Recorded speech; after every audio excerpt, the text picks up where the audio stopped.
very much, Tom, and if I could maybe just invite you to remain on the floor, and we'll open the floor then now to questions. Thank you. Can I have a first question?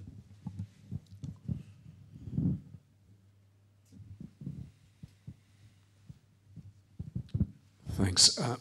Good morning, Tom. My name is Peter Spratt. I'd like to ask a question in the context of my role as a board member of the Arts Council of Northern Ireland in an economic context.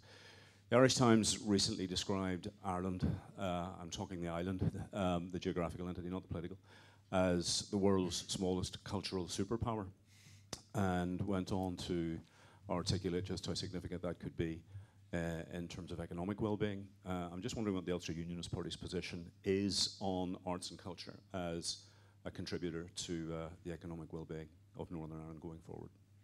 Okay, thank you, Peter. We actually believe that arts and culture is too domestic, it's too much locally focused, and we have some huge products to sell, some great names to sell, and we don't do it. We have the opportunity to actually develop, and let's be blunt about this, we often see the Orange Order or the Loyal Orders and the GEA as something that divides us. It's actually something that we can promote and has been doing in other parts of the world. We see the great names from the poetry world, from the arts world, that aren't basically utilised to the way we do it, or the way we should do it. But I must say, in recent years, and particularly months, I am pleased that now the film industry is taking much more of a keen interest in Northern Ireland, and I welcome that. And those are the types of things that the stability, the present stability within Northern Ireland has brought, and I actually welcome that. But I do have to say, we're too domesticated, we're too localised in all our culture and arts, and we need to broaden that attraction right out to the rest of the world, just the way the film industry have done. I think we can actually take a lead from them. The film industry and new media are perfect examples as to how to develop that. Okay, further question? Roger. Good morning, Tom. Roger Gilpin. We've heard the three other parties so far, and everybody talks and gives us a flavour. We've heard about blades of grass not being between parties and how similar they are on the economy. What's the differentiators of the Ulster Unionist Party with regard to the economy from the other parties? I think, Roger, what we have actually done is delivered on issues. And I said in my speech, whenever we talked about a devolving corporation tax rate to Northern Ireland, other parties just said it was a pipe dream. Never happened, couldn't do it, but we pursued it and we continued with it. And what the Ulster Unionist Party is keen on is actually pursuing those initiatives that we see as positives. I outlined a few issues there. One, to me, that is a big changer, and that is actually getting people from the private sector into the public sector.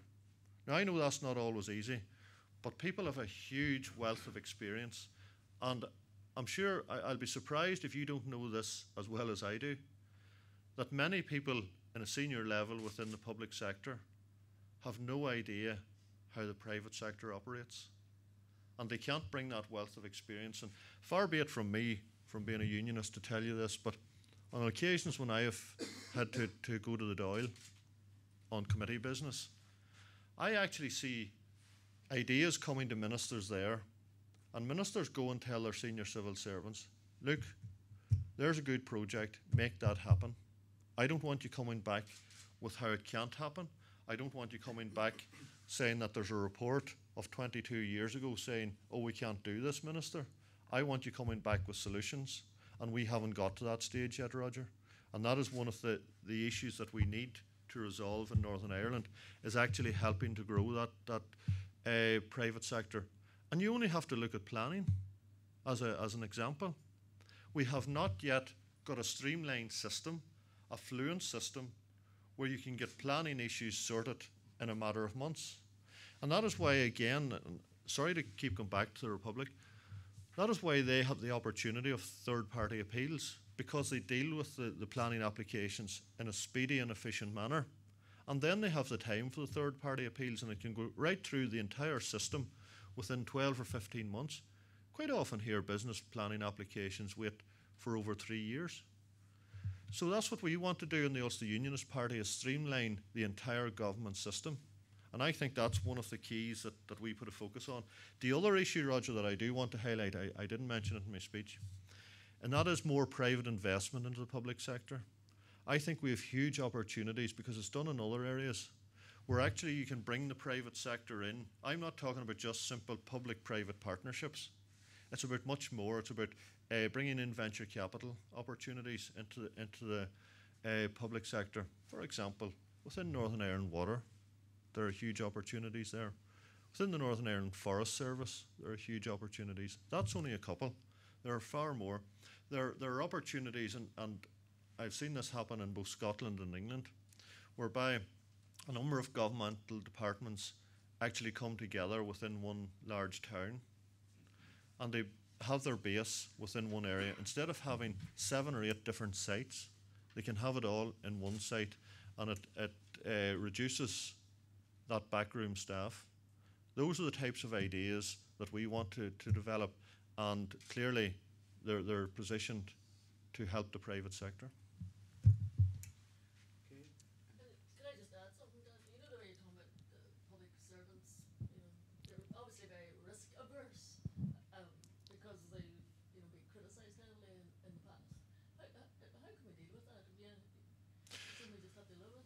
Well, it's going to take a wee bit of time, Anne, but I do have to say the one way that you actually deal with it is to get more people from the private sector into those jobs. We need to open up the system of how the employment is done within the public sector, because we see that chain.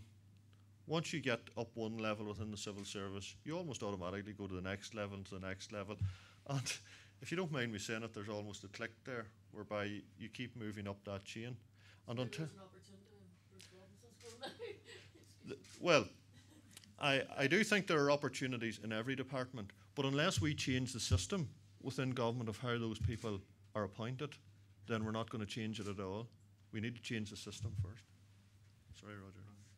Tom, you mentioned there about people moving from private sector into public sector. It would appear, when I look at the public sector, we need people coming out of that sector because it's bloated. How would you move those people into the private sector? Because largely the private sector would consider them quite unemployable for what we have at the moment in the private sector. Do you propose some sort of training, or how would you do that? Because if there was a large-scale movement, which there needs to be, those people would not have the skill sets to work within the private sector. Roger, I'm not talking about wide-scale movement here. I'm not talking about bringing 2,000 people out of the public sector into the private sector. That will not happen. What I'm talking about is deliberate, intensive opportunities for a small group of individuals. I'm talking about bringing probably in the initial stages no more than 20 or 30 people from the private sector into the public sector, and that's quite often when people retire.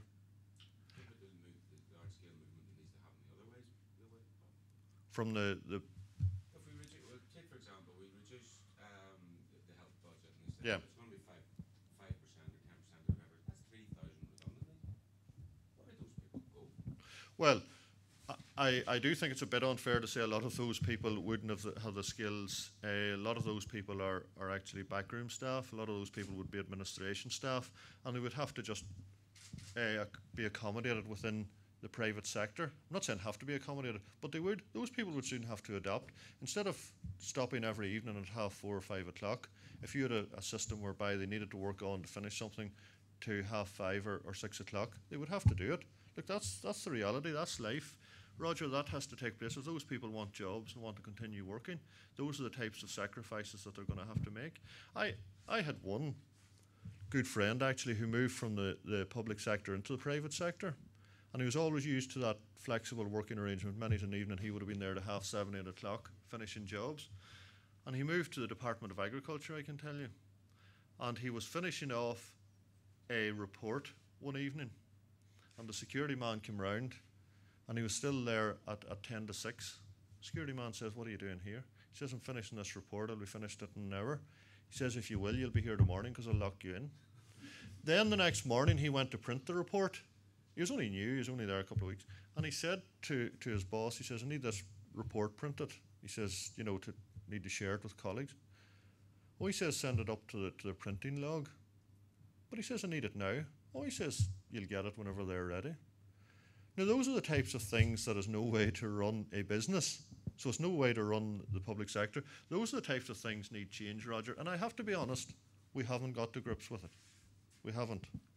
But that's what I'm saying. Those are the types of things to make any difference that we need to get to grips with.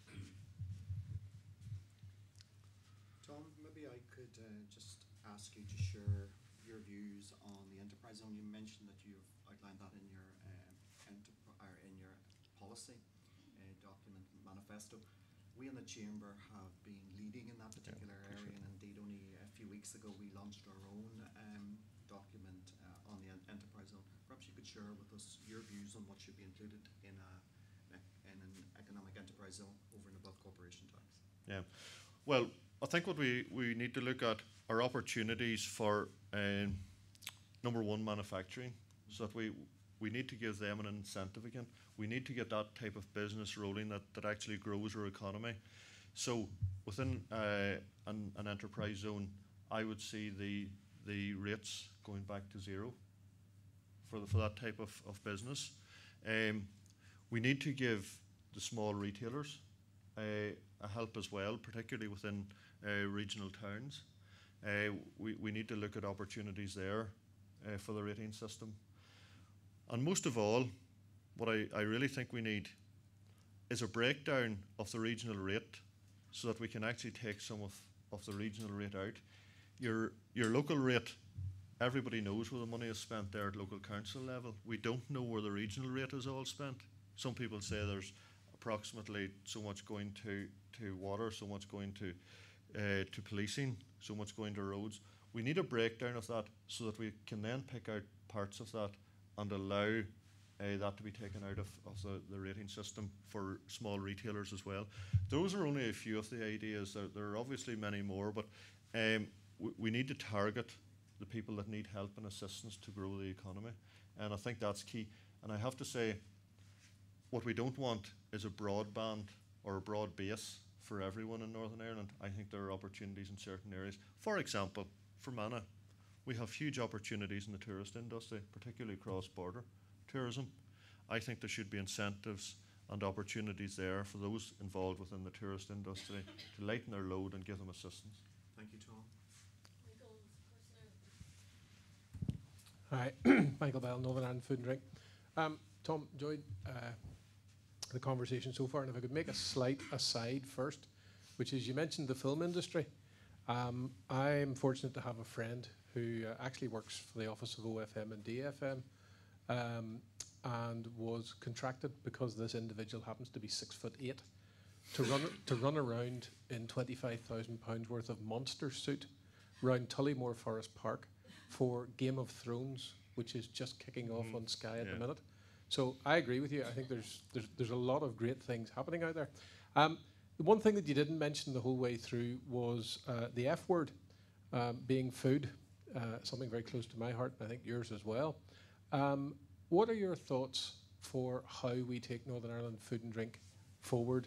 Our biggest industry, I've quoted recently that each job in manufacturing supports 2 others, normally one in farming and one in the ancillary industries, be it packaging, haulage, hygiene.